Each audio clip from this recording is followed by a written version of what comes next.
Is everybody in? Is everybody in? The ceremony is about to begin.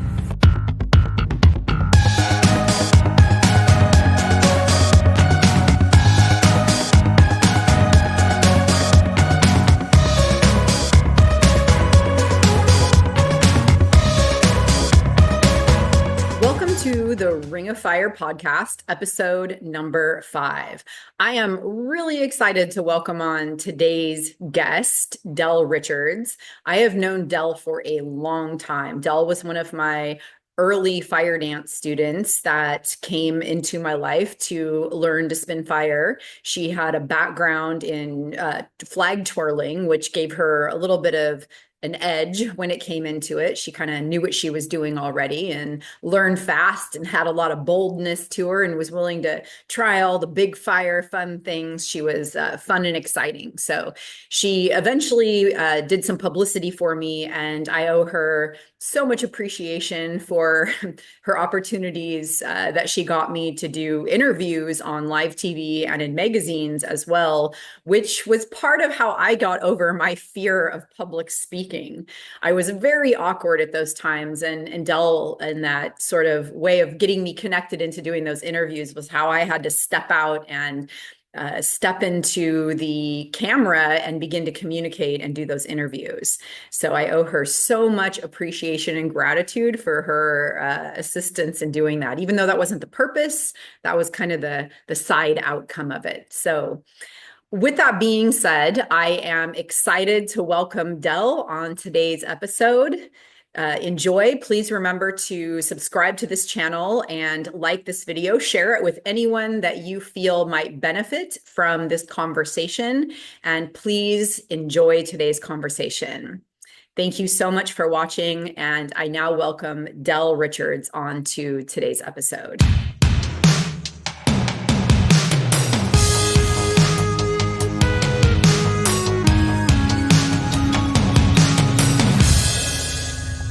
Welcome, Dell, to the Ring of Fire podcast. How are you today? I'm doing very, very well. Thank you. This is going to be fun.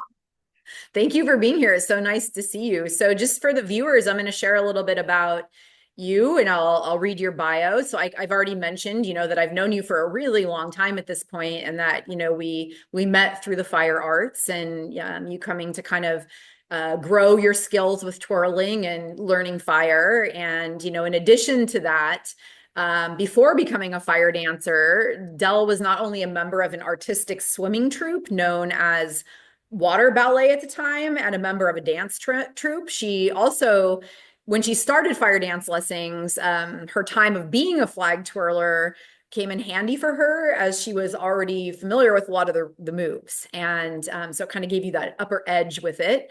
Dell's also an author, and some cool facts about Dell is she worked in rock and roll clubs in London and Los Angeles before turning to journalism and public relations as a career. So welcome, Dell, here to the podcast. And I look forward to getting into some conversations with you about, creativity, about your life, about how everything has been in this journey for you. So I'm going to start with the burning question. What brought you to fire dancing? How was your journey toward fire dancing? What brought you to it?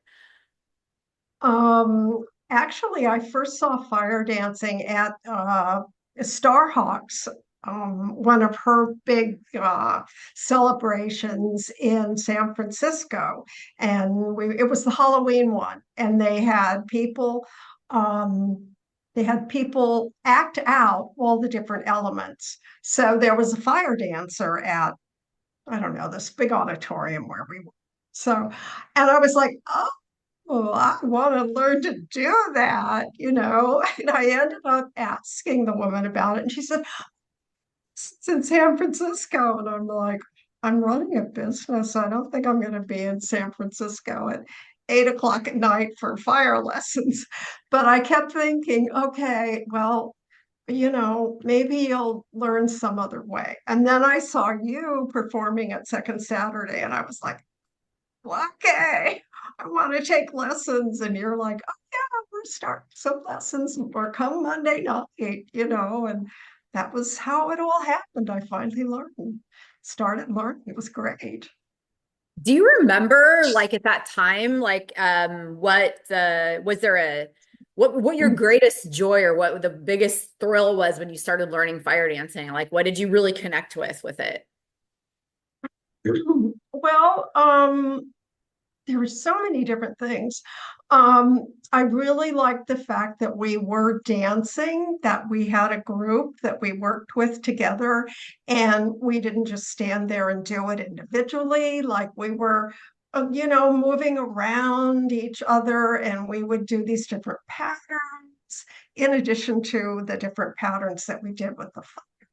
And plus, it was just fun, and the people were wonderful. Oh, I had a great time. Oh, Yeah, I remember that as being kind of a special time. There was a lot of people that were around at the time. So it was a fun, community group feeling, and the events that we were doing were, kind of mystical and storylined, and they had this kind of fun component to it. And yeah, I remember that. I also remember, I think it was the sword. Was it the sword that you got a sword that had a lot of fire on it? It wasn't, you made your own machete. That's what it was, right? that's right. I bought a machete when I was in Mexico.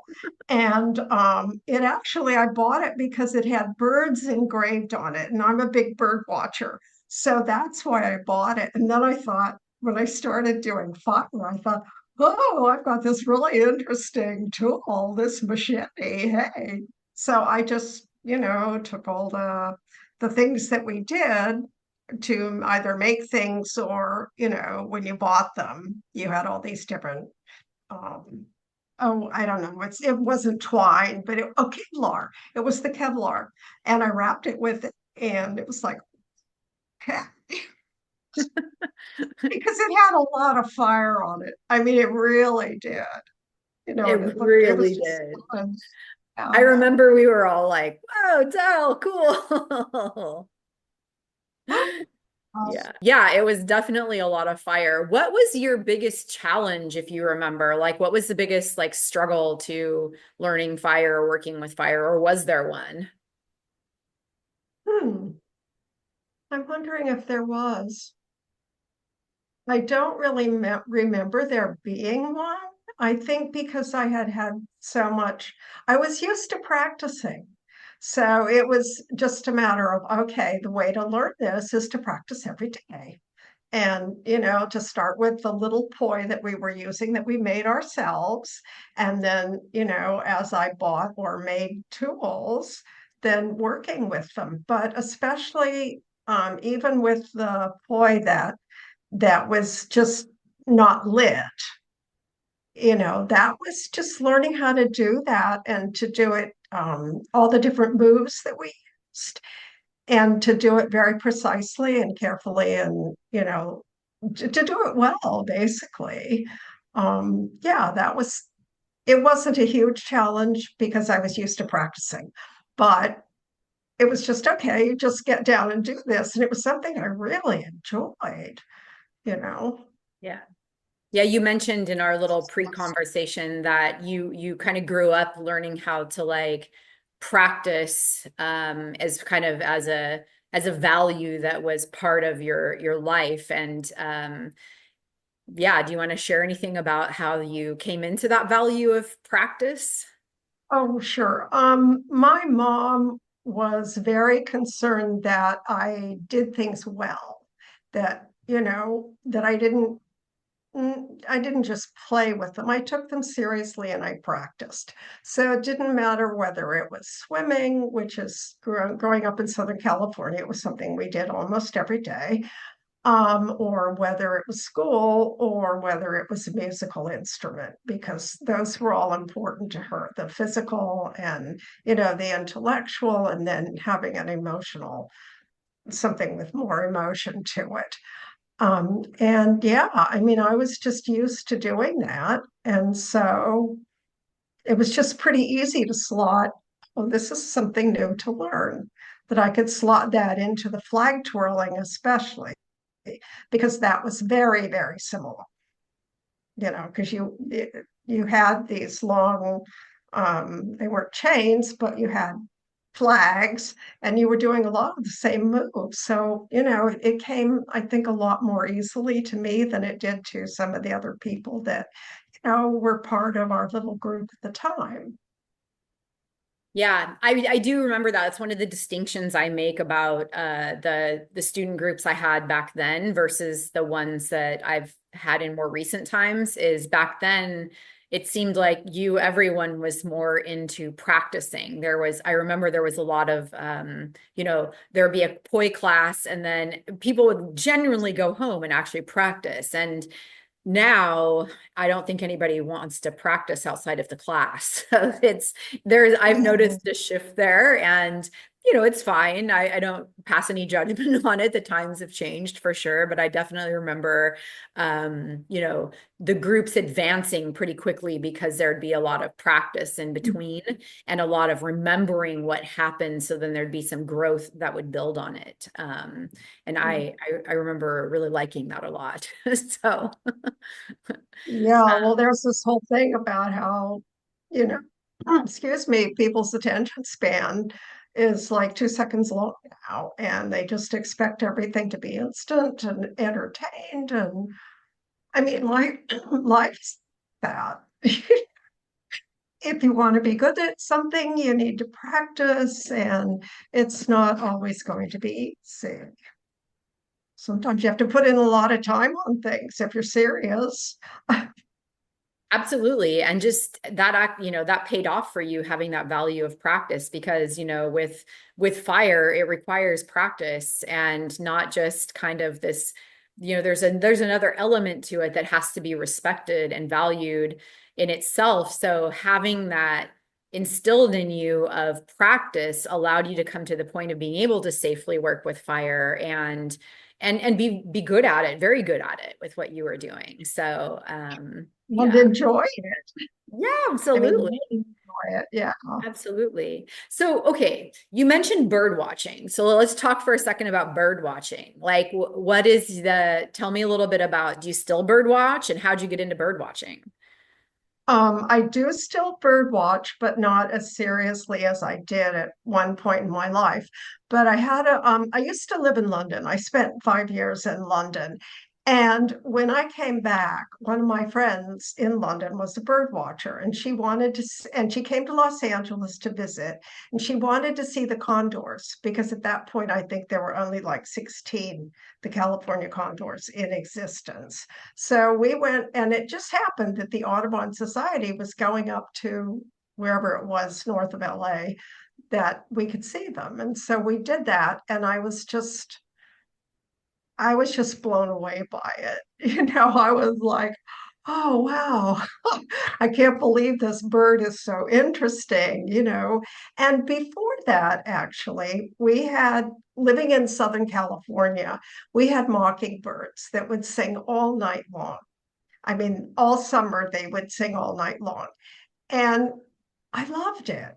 I mean, I was playing a musical instrument, and their songs are they're not 4/4 time, but they're very rhythmic. They're very ding, ding, ding, ding, ding, ding, ding, and I loved that bird. So I had this, propensity, I suppose, to want to do that once I went to see the condors. Of course, then I had to buy a decent pair of binoculars because I had my dad's old binoculars or a second pair he had. They were like, I don't know, 20 years old or something, and they weren't very good. So then I had to bite the bullet and buy a decent pair of binoculars. But that was okay. Yeah, absolutely. Where did you enjoy, like where all did you go and bird watch at? What were some of the more memorable bird watching moments? Oh, I went to Costa Rica. Um, I went to Australia. I also went to Peru. Peru was really interesting because we were in a section of Peru that was right near Ecuador. And we went up to this I guess it was about 135 feet up. So we could see birds that were, you could only see up in the canopy. They never came to the ground. Um, there was like birds that were turquoise and this is all one bird, black and red and turquoise and chartreuse and yellow. I mean, all in one bird. It was just amazing.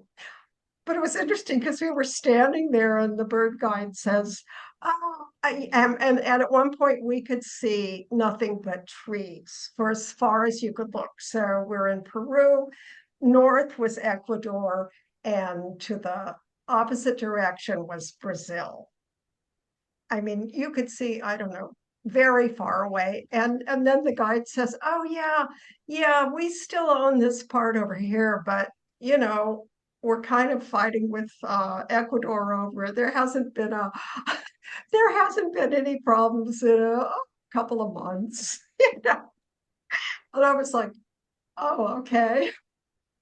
But actually, a friend of mine now was, "Oh, actually, did she do fire?" I'm trying to think if I know her through fire. I can't think of the woman's name. Um, who goes there now all the time for canoeing. She was a canoer.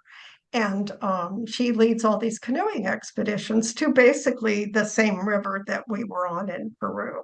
So I guess it's still the same, but I also went to, when I went to Ecuador, I had three birds that I wanted to see. One of them, it does this really, it's not a pretty bird at all, and it's just like a blackbird, but it's big. And it has this really wonderful gurgling watery call. And when I got there, I mean, it was, we didn't even know, the guy didn't even know if they would be there, but you can hear them for a mile. And these birds need to learn to do that. So there were all these adolescent birds, all these juveniles that were, squawking and making all these weird noises that weren't what they were supposed to do. And I mean, that was just fascinating, just fascinating. And So then, the ones oh, that were squawking were teaching them how to do it because you said they learned how to do it. no, no, Oh, it was the adolescents, it was the young ones who were squawking because they didn't know how to make the watery call. That was beautiful and loud. I mean, you could hear it for a mile. And then there were these other birds that resplendent quetzal that had been worshipped by the indigenous people. They were bright red breast and a green kind of punk feathers on its head, but they had a tail that was like three times as long as its body that was white. These white plumes, I mean, and it was gorgeous. Of course, I had to sit there for over an hour to actually see it without moving or talking or doing anything because the birds had been seen in this one particular grove, but they're not going to come in if people are making noise. So it's a I lesson was in patience. yeah, I was gonna say that's a meditation right there to kind of sit and meditate and allow yourself to be present in the environment enough to where one of these respected birds would allow themselves to, be seen by you, to share space with you. Yeah, yeah, it Yeah. was wonderful. I really enjoyed it. So Did you learn bird whistles? Can you do any bird whistles? no, I don't do any of those, but there are so many recordings online now of bird songs and calls, just even little tick, tick, ticks that might be the call between the birds where they're saying, "I'm here, I'm here, I'm okay, I'm okay." You have to know all the calls now to be a bird guide. You don't, you can't just identify them. For the most part, you have to know the calls. I So, am fascinated with birds and bird songs, and I don't know what they are, but like, I mean, some of them I do, but ultimately, yeah. And I apparently wear my macaws today for you. I forgot about the birding with you, but I was really called to put on my macaw earrings today, so oh yeah, maybe that's why.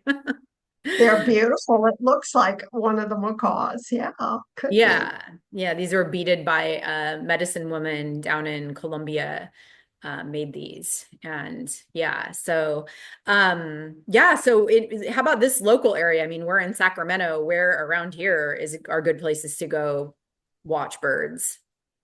Because Sumnes River has, let's see, I think it's in the winter, and I don't think it's too late, but they have sandhill cranes that come down from Oregon and Mhm. spend the winter here or come down from wherever. I think it's somewhere in Oregon. And then there's the American River that has birds. And, if you go into the mountains, there's amazing birds. In fact, right now, there are, like in my yard lately, I have seen a northern flicker. They're kind of a woodpecker type bird, and they have a red stripe here. But when they fly, you see them flying off, they have like this orange tail. I mean, they're kind of just a beigey bird and with black and whatever little tiny, to camouflage, but they're here. And then also the Oregon juncos are here, and they're a little beige bird. They have a beige breast, but they have this beautiful little black hood that it looks like, and then I think they have the white tail bars, and they might be called dark-eyed juncos now because they're always, changing the names and combining oh, these are not separate. These are really the same, whatever. Yeah, absolutely. So the mockingbird though is the mockingbird the bird you most identify with? I don't know if I identify with any birds. That's interesting. I suppose the mockingbird would be just because of the musical quality, Mhm. And actually, I have attracted a mockingbird to my yard lately. I mean, I think it might have been here before because I had a bird bath, with one of those kind of trunk things and then a big round. And it's concrete, but it looks like it's, gray. Anyway, and the raccoons knocked it over one night because they were trying to get to the water. So I thought to myself, Dell, you can't just put it back together if it falls. And it was on like flagstones. So it potentially could have broken. So I thought, okay, you have to move it closer to the house. And so I put it on, I used to have a little pond, and I have a bench by that. And it's right near the patio. And I thought, well, I'll put the bath here on the bench and we'll see what happens. We'll see if the birds will come this close to the house. And a mockingbird has come. And I watched one day. I was out in the back porch area and I have all these windows. And I watched, and it waited while a pair of scrub jays, those are the blue ones that you see that squawk, make these very loud calls. They each bathed in the bird bath first, and the mockingbird just kind of waited and was on the ground over in another direction. And once they were done, the mockingbird flew in and had a bath. And I've seen the mockingbird numerous times and heard it now since I moved the bath. And I guess it was using it in the back of the yard, but I just, it was so far away, I didn't see it. I didn't notice. So that's been kind of exciting. I mean, I knew we had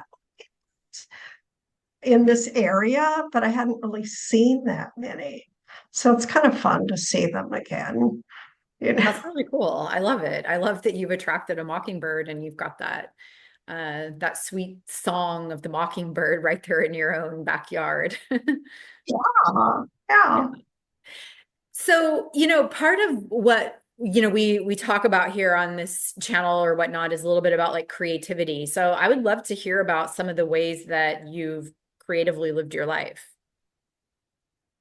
Um, okay, well, yeah, I suppose in a sense I have, I don't know, some of my life has been really weird because I just kind of, um, I guess it's been creative in a way, or weird because I make decisions and then I go, okay, well, let's try that and see if it works. And if it works, that's great. And if it doesn't, then it's a failed experiment, and I've tried that in a number of different ways, and then luckily I ended up also, I had always wanted to be a writer. And I started out as a poet, but of course, there's no money in poetry. So I couldn't make a living on poetry, right? Which is really what I wanted. And I eventually became a journalist. A friend of mine actually taught me how to be a journalist. An ex of mine actually edited everything I wrote and I worked for trade journals, which are pretty easy to work for. They don't have as high a standards as, Associated Press or something like that. So I worked as a journalist for many, many years until I realized, well, there's not much more money here either. And also, I had all these people that I knew asking me if I could get publicity on them, especially my dentist.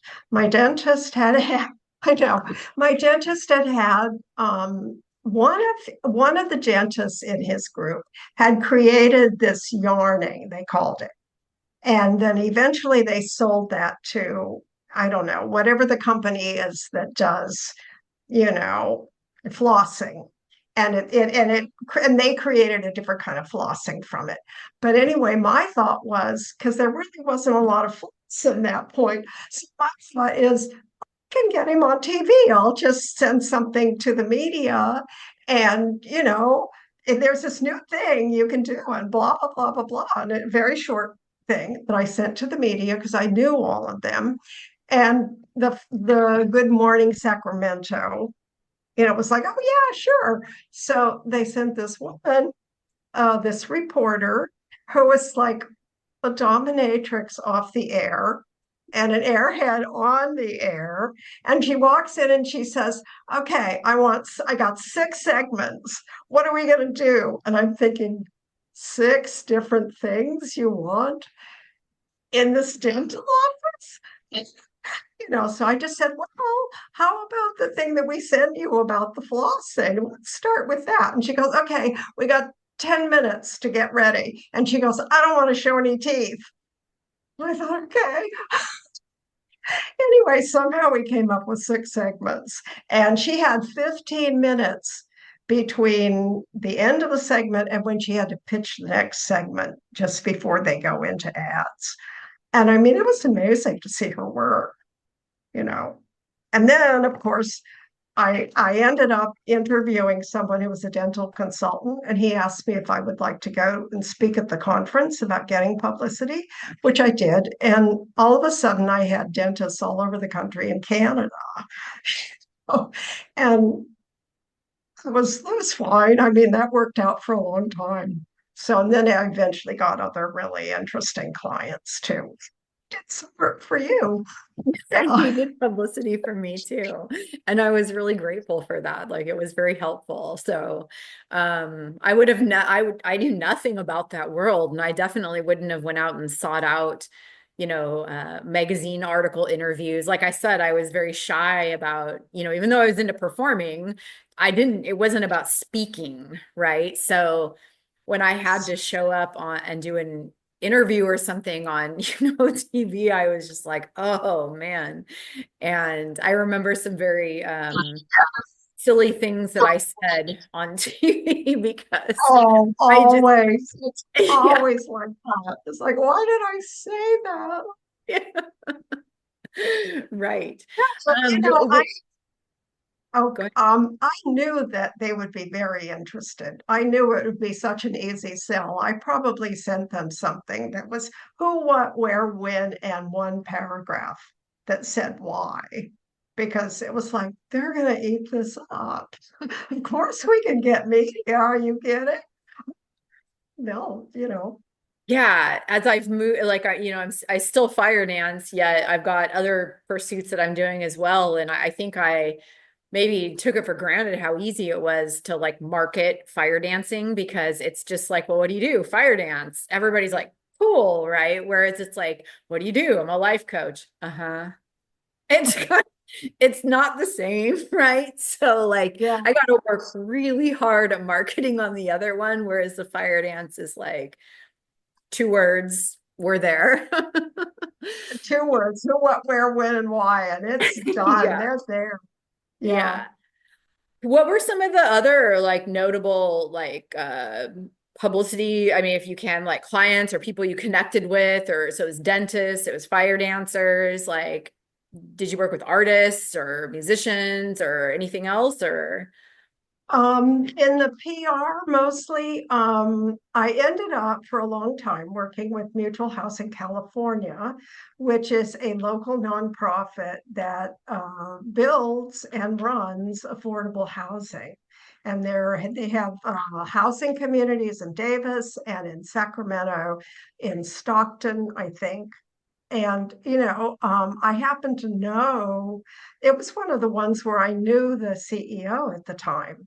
And she was like, oh, Dell does publicity. So, she just called me and I said, I'd like to work for you guys. I worked for a really interesting antiques appraiser. He was interesting, you know. excellent. And also I also worked with Evolving Times Expo, and they were the ones that, well, we had firewalkers the first year I worked for them, and then another time we had this guy, I don't know how he does it, who put like things, he didn't seem to have the same pain sensitivity, I would guess, that the rest of us do, because he could put things through his arms, and I mean, skewers, not just like, I mean, it was really weird. I mean, it was interesting too that he could do this, and we had him, and in fact, we drove a car over him once. I thought he was going to die, and he thought he was going to die too.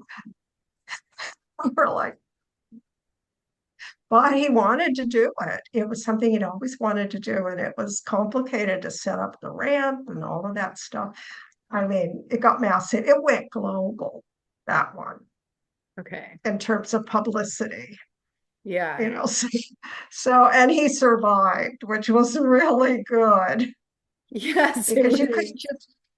you couldn't just zip over him. The person who drove had to drive very, very slowly. It was astounding, you know. Sounds frightening, to be honest. Like whether you're the person driving or the publicist or the person that's having it done, it just sounds like such a risky Oh, I know. I know, and I was like right near his head watching him, Ugh. because I was worried. And in fact, my friend Paulette, who produced the Evolving Times Expo, she was like, she had to get I guess her son-in-law to drive over him, because she said, well, Dale, why don't you do it? I'm like, you gotta be joking. I'm not killing anybody. Sorry. That is He wanted to very, do it. He wanted to do it, and it made a global name for him. yeah. And he was actually a Sufi who was doing it for his guru to prove the whole mind over matter thing. Wow. Wow, wow, wow. I might have to look into this a little bit. This is very interesting story. Thank you for sharing. What a unique experience, like though, like in your publicity career to have experienced. So Yeah, usually public relations people don't do those sorts of things, but I actually lucked out. I had some really good clients, you know. yeah. So Yeah. So okay, so publicity, you mentioned that you did you say worked in rock and roll clubs or in London and Los Angeles or what were you doing? At one, I was Madame Wong's in Los Angeles was a Chinese restaurant, and they had a Polynesian night where they had Polynesian food and dancing. And a record executive said to them, I can give me your slowest night and I will fill it. So he started with Monday night. And for some reason, I don't know how I heard about it. But anyway, I must have been connected to something because I heard that Madame Wong's was looking for cocktail waitresses. So I'm like, okay, that's cool. Because I was working in a law office part time during the day, and that was like super boring. Except I also did process serving, which I would not even think about doing these days. But, I was this like surfer girl with kind of long blonde hair, and everybody trusted me. And it was pretty easy to do process serving, even. But offices are kind of boring. So it was a lot more fun to go and work at Madame Wong's as a cocktail waitress at night. And, I saw the police there. They were one of the bands. I mean, it was a tiny little place, maybe it held 50 people. And a lot of actors and famous people came in, and the tips were incredible, because anybody who was well known got in for free. So they're going to tip really well.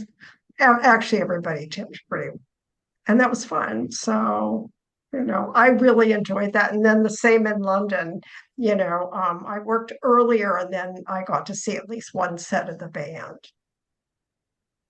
So What's your like, you've lived your life and walked in a lot of different paths, but what's your kind of most like when you, I don't know, is there a memory or something that just really sticks with you or what?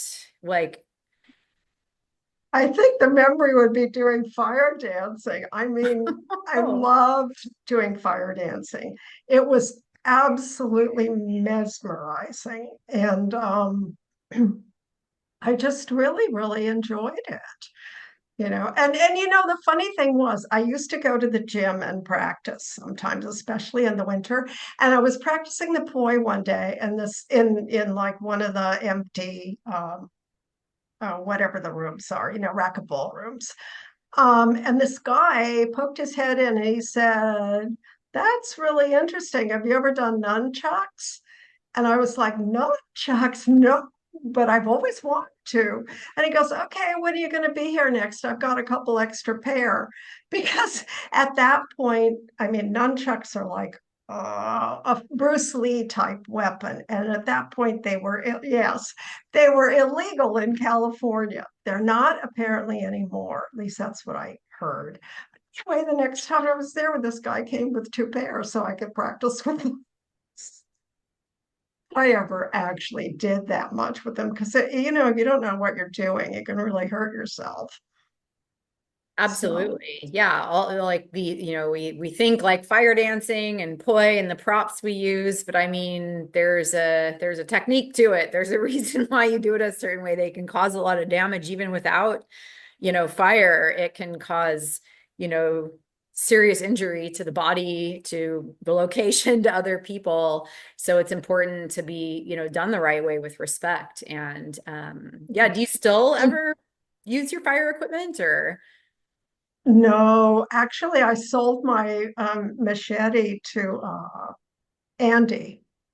Andy at one point. I think I maybe gave. I gave everything away. I gave all my tools away because I just was writing and doing all these other things, and I was also concentrating on lifting weights because it's so good for your bones. And I'm kind of a small, skinny woman, so, I have to think about that as I've gotten older. So I was lifting weights, and that was kind of my focus. And then I was also dancing all the time, and I really wasn't doing fire anymore. But I enjoyed it for the years that I did it. Boy. Yeah, you did ballroom dancing, right? Yes, yes. In fact, I still do it. I still do ballroom dancing once a week. Yeah. And one of my partners is this wonderful guy, this Asian American guy who's, I don't know, 95 or something.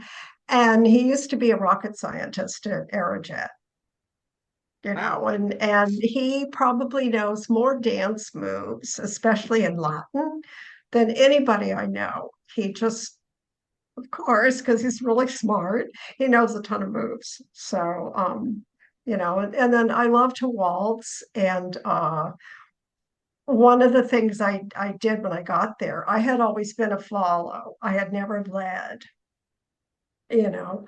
Um, and when I got there, there were way more women than men. And I thought, Dell, you have to learn how to lead. You've had a ton of dance lessons. I mean, for years and years, I had dance lessons. And I mean, even as a kid, I had ballet.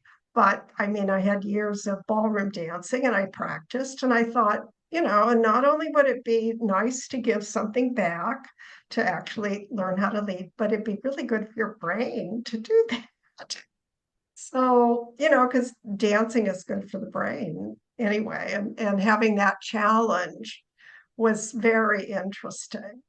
So I learned how to waltz and foxtrot and do all the dances, mostly the dances that I knew, not all of them, because there's more. But Now you can lead or follow.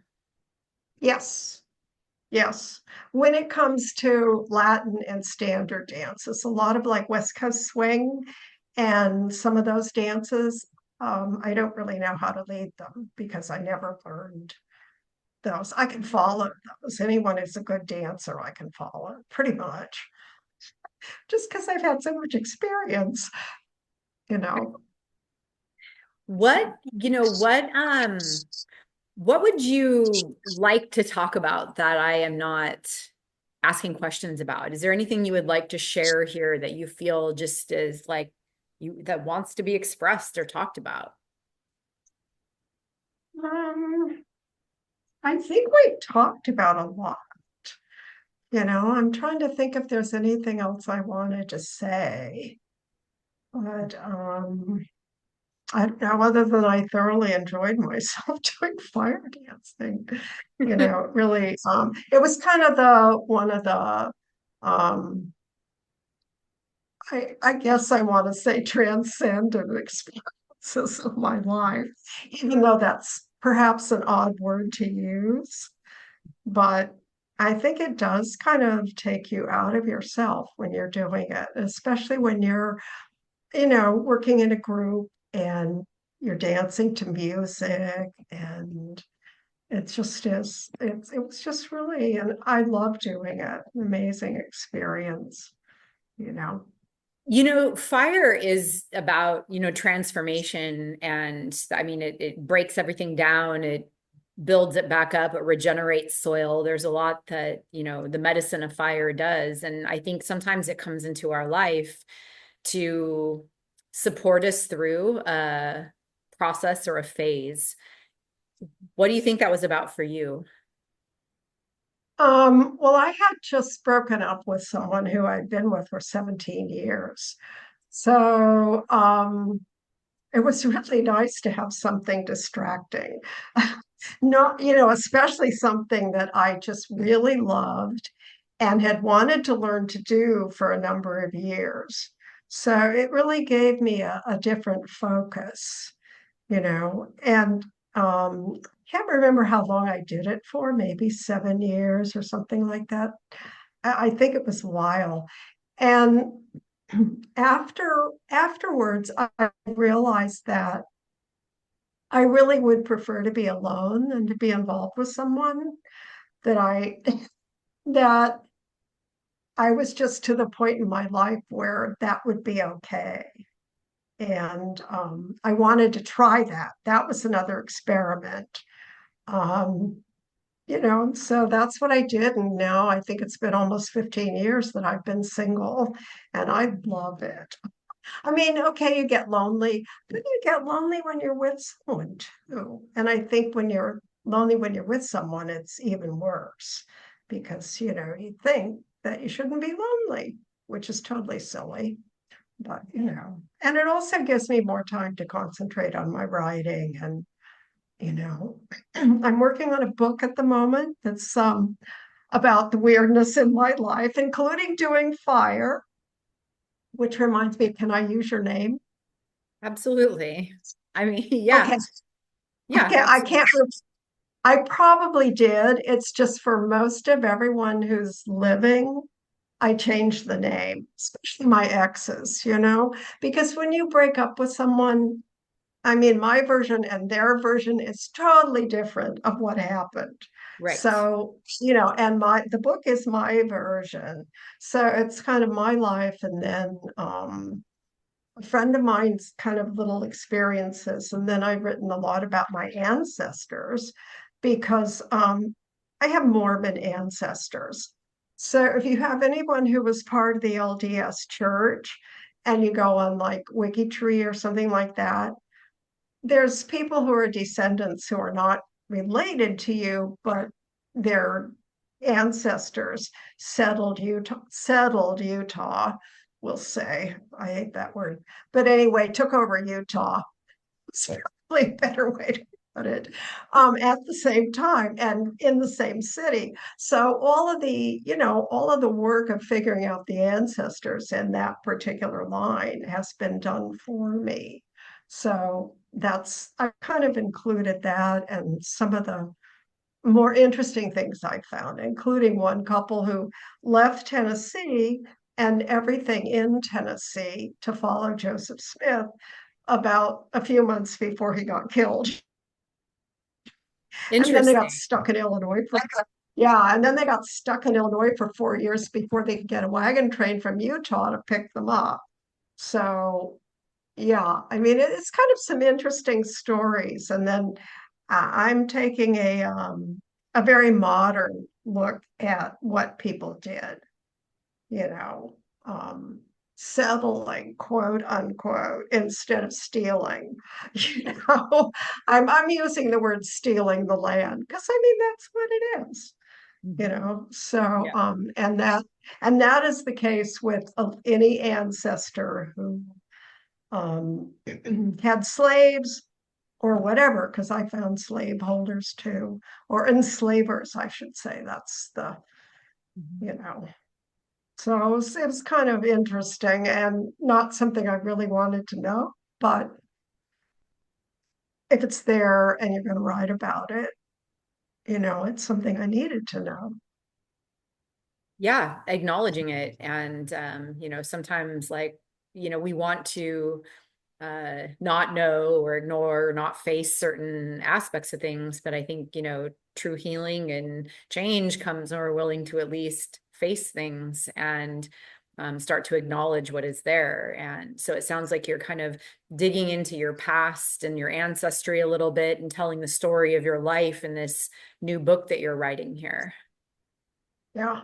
Yeah. And you know how things like white privilege have helped me, even though I've been a woman and that was a strike against me in a lot of ways.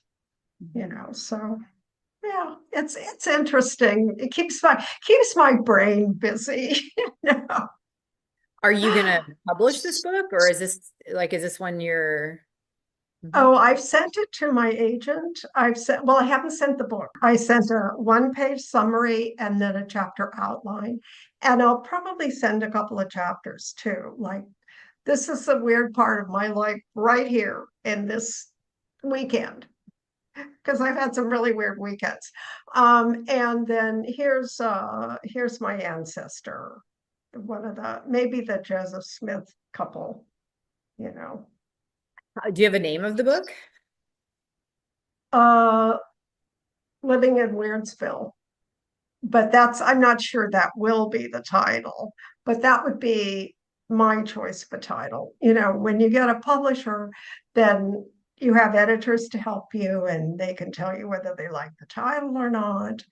And so this is the working title, we call it. I'm curious about let me ask you this. How many books have you written? I have one book of poetry and then I have two books of nonfiction. Okay. Um, and I'm curious about your creative process. What is your creative writing process? Like, how do you get in, how do you get into writing and what does that process look like for you? Oh, the process is a ton of drafts over and over and over, rewriting the same thing over and over and over to see if it is interesting, to see if it makes logical sense, to see if the language is um, works, if the language works the best way you can to either create drama or just to express a word, so you use the word that's the most words have connotations. They have class connotations. They have connotations of being intellectual or slang and things like that. And so, and they have, I read a lot of Regency fiction too, which is the time of George the Third and George the Fourth, kind of on the cusp of the Jane Austen kind of era. Okay. And, the language is very different then. So, and I enjoy reading it because the language is different. So I'm having to look words up. But the language is kind of stilted, a lot of it compared to what we would use now. So part of it is just revising to make it as interesting as possible and as understandable and as easy to read because, the 1 second attention span. Do you have an audience in mind you're writing to, or do you write because it's like in you to write? I think both. And I'm not sure who the audience is on this one. Before I had a specific audience, that was very clear. But this is and this is it's even though it's about my life, it's kind of a memoir. I wouldn't really call it a memoir because it's more I'm writing little short stories. Each chapter is a little 2 or 3 page short story. Hmm. So Okay. Got that's it. Do kind of you the weave in your writing? Is your writing, poetry has its own specific genre. However, I think there's a way to write that has like that poetic creative sense within the writing, even though it's like written as a story. Does that do you do that, or how does that even do they interchange at all for you, or? no, it's trying to find not only the right word, the appropriate word, but an interesting one, Mhm. not just to have it be cliches. I mean, as a journalist, what you're taught is to basically use cliches, use what people are used to. So even though that's my tendency, and I suppose it could work if the subject matter is good enough, but I'm trying to find slightly more interesting language that still is appropriate. So I like playing with language, obviously, you know. Yeah. Yeah, I like that too. And some people when they get into writing or whatever their creative medium is, they've got sort of like a ritual or a process they go through. And I'm curious if you have one that some way you prepare your space or some kind of ritual or practice that kind of brings you in to be able to sit down and do the writing in the first place. I think it's the practice and the discipline that I don't have to go through a lot of prep, other than feeling feeling well and I don't even have to be in a good mood. I can work myself out of a bad mood by working on my writing. So and this is actually the room I'm in now is actually the room that I write in. I mean, I have a chair where I read and there's windows to where I watch the sunrise if I'm awake that early, and then other windows on the other side of the house where I like watching the sunset. I mean, that's one of the pleasures of my life is to see the sunrise and the sunset and the clouds, and especially if the clouds are, because the light changes, that changes these beautiful colors, even if there are no clouds. If there are clouds, that's a plus.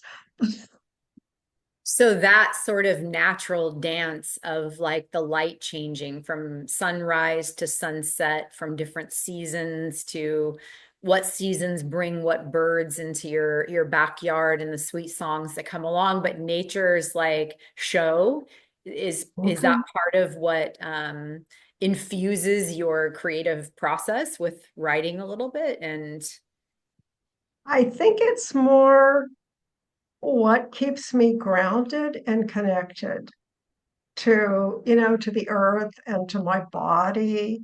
And I don't know, I've become a Soto Zen Buddhist over the years.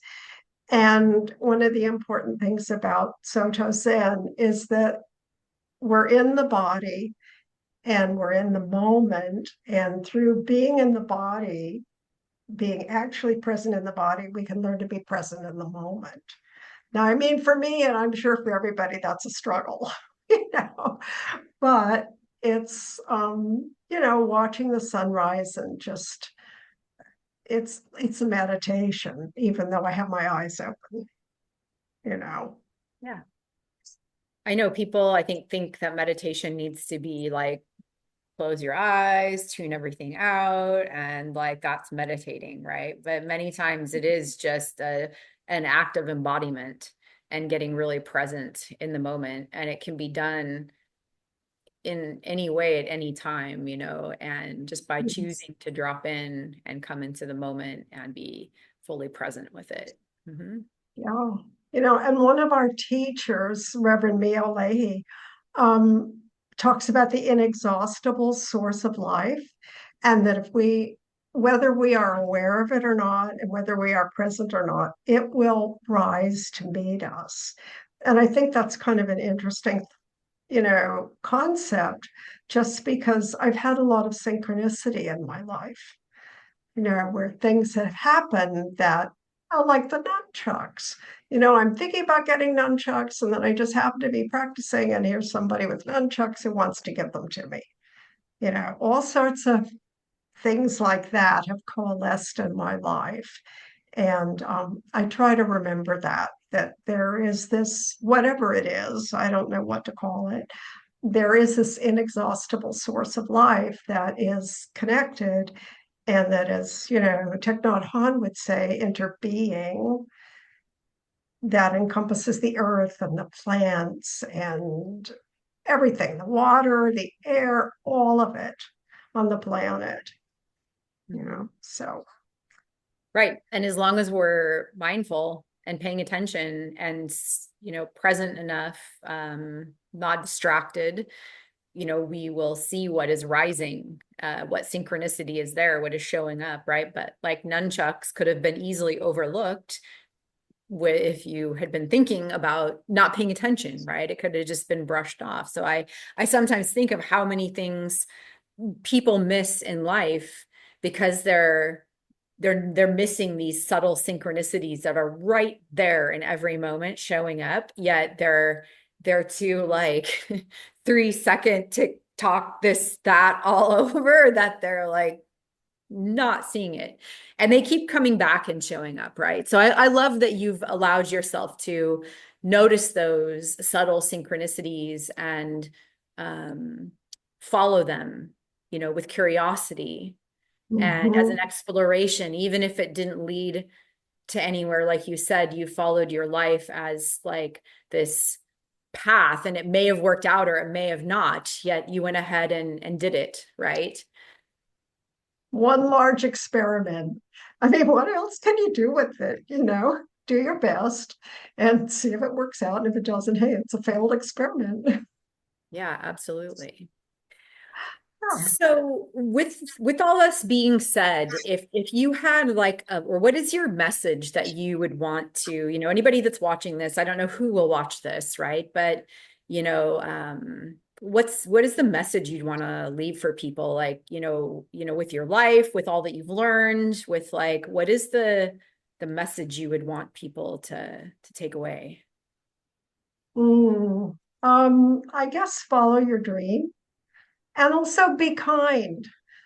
Just try to be kind. Everybody's just doing the best they can, even if they're a wreck and they're not doing very well and they're being mean and whatever, you know.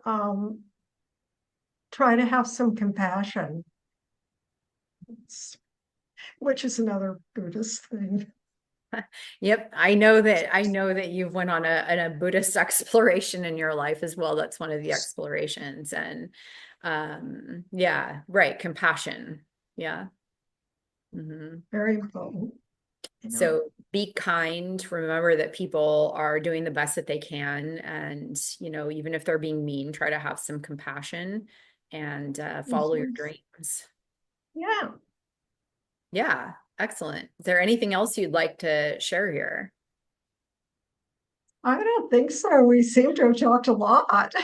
Yeah, well, that's one of the things I do well is talk a lot. But anyways, I'm curious. You shared a photo with me of the neon art. Do you want to share a little bit about that piece of art and the artist? Oh, yes. Lily Lockett is an old friend of mine that I knew in LA, and she did a neon portrait of me at one point, and it's called Women in Trench Coat. And the reason why it's the colors it is because when she went to Paris to have a show, and I actually ended up going with her for part of the time that I could, get off work and all that good stuff. And she was really excited about being in Paris because that's where neon was invented. And she thought she'd have a million wonderful colors to use, but she usually used very, very bright, like ruby red and turquoise and all these very bright colors. And she got there and they had all these pinks and all these kind of pastels. And she's like, yeah, I can't stand this. What am I going to do?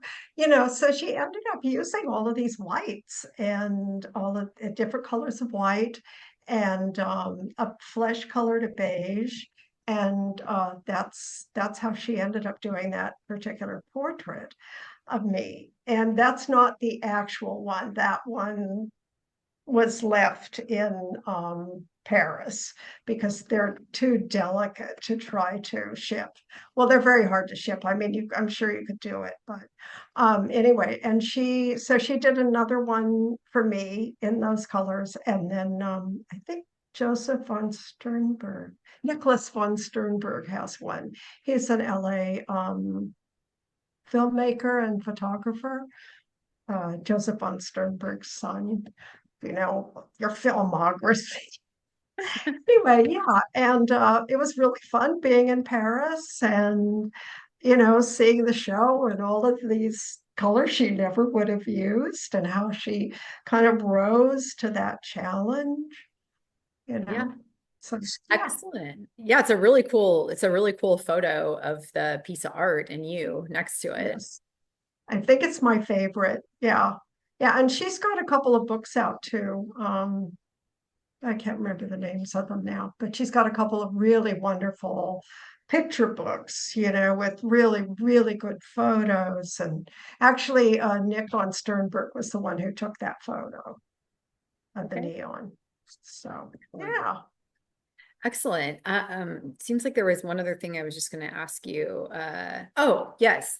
Do you have like when your book is done, where do people get your books at? Even the ones you've written, like where do people, if someone was watching this and they thought, oh, I want to read about your life, or I want to read one of your nonfiction books, or um, where do they find these? They would, at this point, they would probably find them on Amazon or through a used or a remaindered bookseller, because the books that my two nonfiction books were published in the 90s. So, they're quite old. And then I hope, I hope if I get the next one published that they'll be able to get it in bookstores because at the time the other two were published, you could have just gone to a bookstore and bought one. So Do you have a website, or how do people like I mean it yeah, like do you do are you on social media? Like I don't have a website at the moment, so I'm just going to people can find the books that I publish on Amazon. They're nonfiction about women. And I just assume that if I get a good publisher, they'll do all the work for me. I mean, So if obviously, I'll somebody do if interviews and things. if somebody goes on to Amazon and types in Dell Richards, they would find your books. Yes. But I have to warn you, there are a lot of other Dell Richards. If you didn't go to Amazon, and even if you do go to Amazon, there are other Dell Richards. And, a lot of times if you Google just Dell Richards, just Google it, it comes up Dell Richards publicity, even though I mean it's been 7 or 8 years since I retired. I don't know what that's still out there, but it is. So it's kind of funny.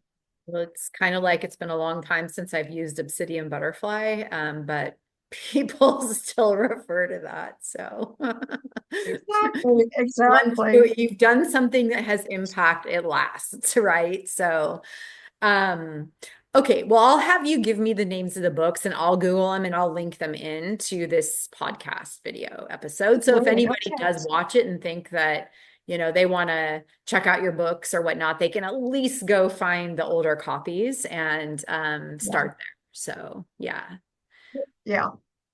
excellent. All right. Anything else you would like to share here, Adele, to close us down? I don't think so. It seems like we've had a lot of a kind of far-ranging discussion, and it's been a lot of fun. And, knowing you has been wonderful, especially since I got to do fire with you and have so much fun. Excellent. Thank One of you. the highlights of my life, if not the highlight. Well, I'm honored and touched, and that the fire dancing has had impact in your life, and it means a lot to me. And so, thank you. And it's been an honor and a pleasure knowing you as well. And I look forward to continuing to know you. Oh, oh, Yeah. thank you. Yes. Thank you.